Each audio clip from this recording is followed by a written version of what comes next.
Hey everyone, Josh here from Neighborhood Car Reviews, and I am at Community Nissan in Bloomington, Indiana. And today we're going to go over 3 ways of opening the power liftgate of the Nissan Rogue, the Nissan Murano, and the Nissan Armada. And the first way is by pressing the liftgate release button on the lower driver's side instrument panel. The second way is by pressing and holding the key fob button.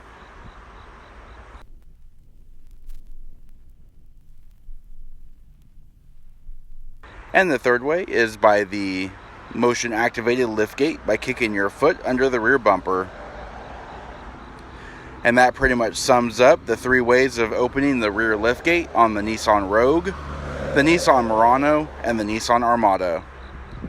We hope the video was informative, and as always, hit the like button and subscribe, and thanks for watching.